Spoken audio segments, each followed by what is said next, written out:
Okay, good morning ho sa ating lahat. Meron tayong pupuntahan ngayong umaga. Special to kasi meron tayong susurpresahin na isa ho nating kababayan dito sa Pagbilao para bigyan natin ng kaunting handog. Especially ngayon, paparating na ang Pasko. Pero bigyan ko lang kayo ng idea paano nangyari to. Sa amin kasi sa pamilya namin, sa Dapla family, meron kaming annual gift giving na ginagawa. So usually meron kaming mga grupo na in-organize, siguro mga 40, 50 people. Kagaya halimbawa nung last year, meron kami na in-organize mga grupo ng mga bata from a certain barangay para bigyan ng mga papasko. So lahat kami, buong pamilya namin kasama doon. Kasama yung mga anak namin, yung mga pamangkin namin, buong pamilya. So ginagawa namin yan almost yearly.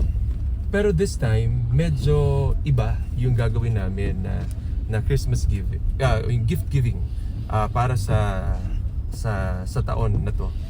Kasi dahil meron kaming inilunsad na programa na tawag namin is Salamin on Wheels.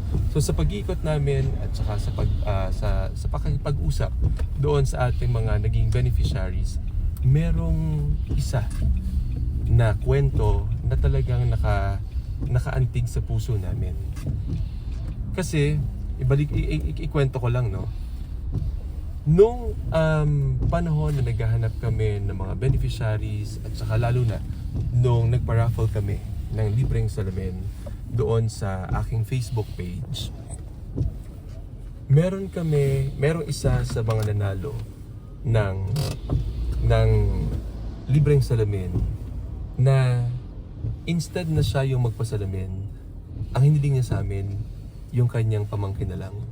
So pinadala kami ng picture, and then nung nakita ko yung picture, naawa din talaga ako kasi kumbaga naisip ko parang paano nangyari na nagagamit pa niya yung kanyang salamin. Kasi kung makikita ninyo, ako nakasalamin ako. Minsan mahirap kapag nabasa or malabo. Pero yung sa kanya, maniniwala ba kayo? 1/4 nung salamin, basag. Wala na, tipak na talaga. So kaya immediately, kinausap ko yung kanyang auntie, yung kanyang tita, para sabihan na bigyan din natin ng salamin yung pamangkin mo, pero ikaw tubuloy ka pa rin. So kaya naman ngayon, dahil biniyayaan siya ng salamin sa pamamagitan ng proyekto at sa pamamagitan din ng referral na ginawa ng kanyang auntie, ibabalik natin sa kanya yung pabor.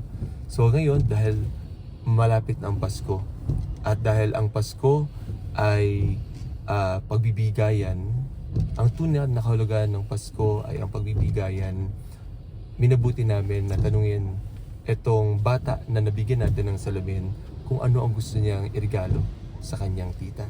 Yun yung gagawin natin.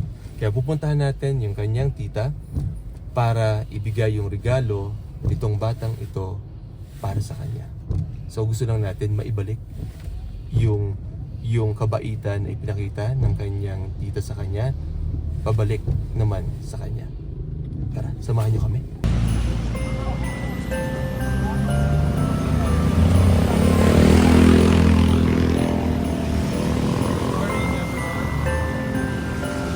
Kami po ay pupunta na dahil sa bibigyan ho natin ng aginando.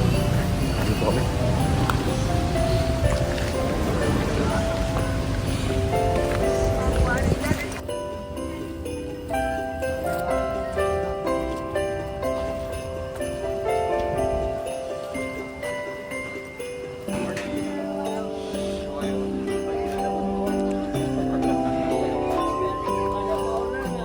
Oo nga po, meron lang kaming bibisitahin dito sa may kapitahin.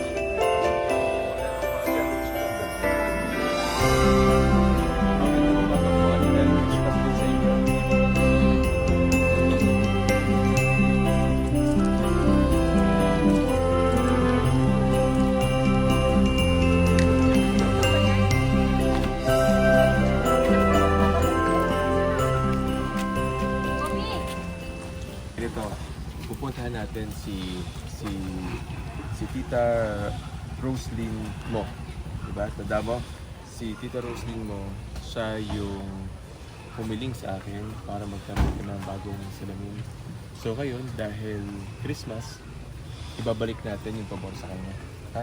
So ikaw yung magbibigay ng regalo. Tapos, di ba nung isang araw, kausap ko si nanay mo? Si mama po. Oo, ikaw. Oo, kausap kita ng isang araw. Tinanong natin, ano yung hihilingin mo kung bibigyan ka ng pagkakataon na magbigay ng regalo kay tita mo. Ano yung gusto mo regalo? Kay tita mo? Sapatos na puti, tama? Sapatos na puti at saka damit. So ngayon, isa sa katuparan natin yun. Ha? So puntahan natin si tita mo. Tara. Umaga po. Good morning. Ikaw si Roslyn.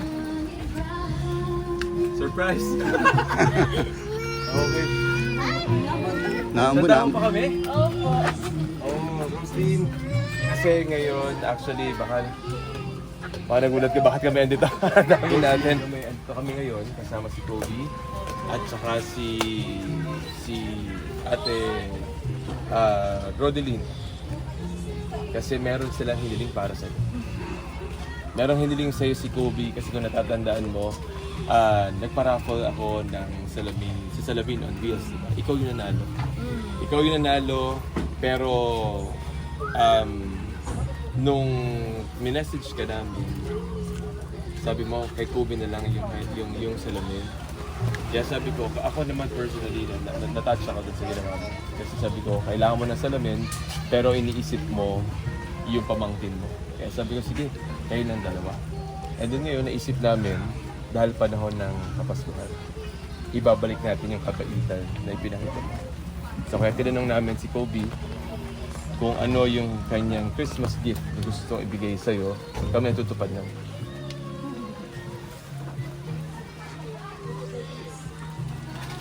Kobe, bigyan mo na yung gift ko para kay tita mo.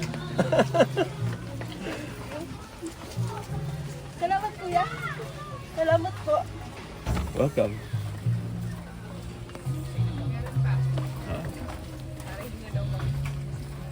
Tapos, meron din kami inihanda para sa pamilya. Simpleng pang Noche Buena at saka rice. Request din ko yung rice. Request din ni Kobe yan. Para sa'yo. Salamat kuya. Kobe, bigyan mo. Pero wag mo nang buhatin. Kasi nakakatawa yung kwento nyo. Diba? Parang kahit meron kang sarili pangailangan, willing ka ibalik o ibigay dun sa ibang tao, lalo na sa pabangkin mo, kasi alam mo na parang mas kailangan ng bata. Nagkikwentuhan kami ni Rodeline. Sabi ko, sabi niya si Kobe daw pala, puro best in different subjects. Best in science, best in math. At pangarap mo, ano pangarap mo? Maging engineer or architect? Pareho. Pwede ba? May pagsabayan. Kaya sabi ko masaya kami. Masaya kami na sa maliit na bagay, nakatulong kami kahit sa maliit na bagay, yung salamin na yan. Kaya ang gusto namin, ibalik lang sa'yo. Ibalik lang sa'yo yung kabutihan na ginawa mo. Kaya tutuparin namin yung munting hiling ni Kobe para sa'yo.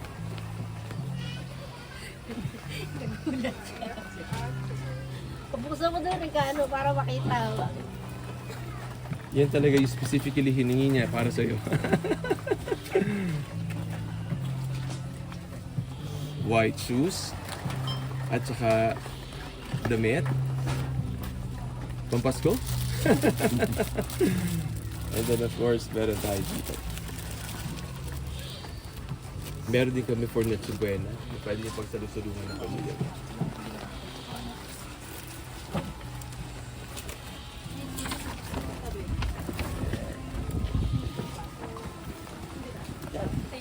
Merry Christmas! Merry Christmas!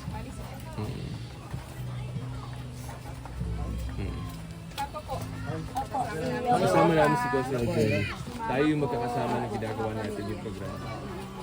Namin para talagang ibigay yan sa inyo. Kasi para sa amin, yan ang diwa ng Kapaskuhan. Diba? Yung nakita ko kasi yung pagmamahalan ninyo sa pamilya at saka yung pagbibigay. Yun naman ang importante. May mga pinagdadaanan tayo na kanya-kanyang mga kumbaga difficulty sa buhay, pero mas pinipili pa rin natin na maging masaya. Pinipili natin na buo yung pamilya at mas pinipili natin na maging mabuting mga tao. And yung pagiging mabuti, yan kasi binibigyan dapat ng reward yan. So kaya gusto namin na maging kaming instrumento para maramdaman ninyo na marami ding mga tao na kumbaga kayang pahalagahan yung mga kabaitang ibinibigay ninyo para sa inyo. So kaya Merry Christmas sa'yo at saka sa pamilya mo. Salamat po. Roslyn. Oh. At sa inyo naman, syempre hindi pa pwedeng wala kayo. Meron din kami inihanda para sa inyo ang Noche Buena Thank you po. sa Pasko. Ay, thank you po. Anak ko hawak eh. Ayan. So, Merry Christmas. Merry Christmas din po. Thank you po. At syempre, para meron kayong pambili na damit ng mga bata ngayong Pasko. Ay, thank you po. Merry Christmas. Opo, maraming Merry Christmas, salamat Merry Christmas, po. Merry Christmas. Thank you. Ayan. Okay na tayo. Ha? Galingan mo, Kobe. Opo. Ha? Isa Galing pa mo nga daw ako. sa school, Kobe. Best in science po, Tingmat. Biruin mo yun. Thank you po sa munting handog din niyo para sa amin. Ako pa sobrang saya at yung aking hiling ay natupad.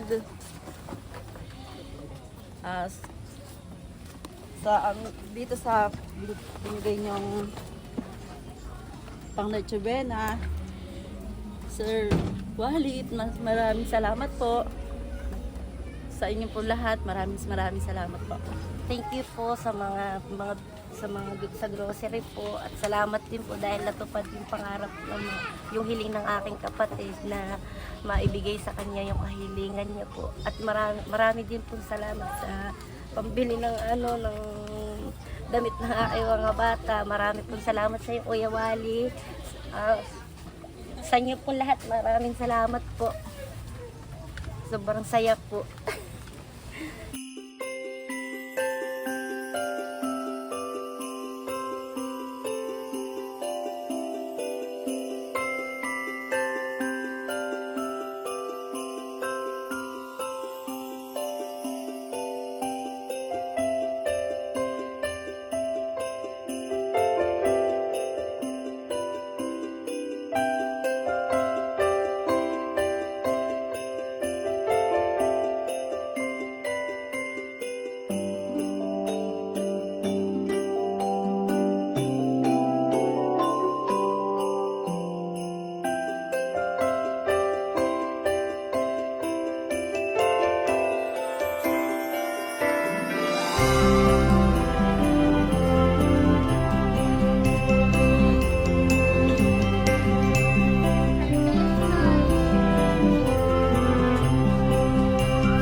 Yan, kinalawa. But, Merry Christmas, Merry Christmas. Ako si Wally na. Less. Burger. O yan.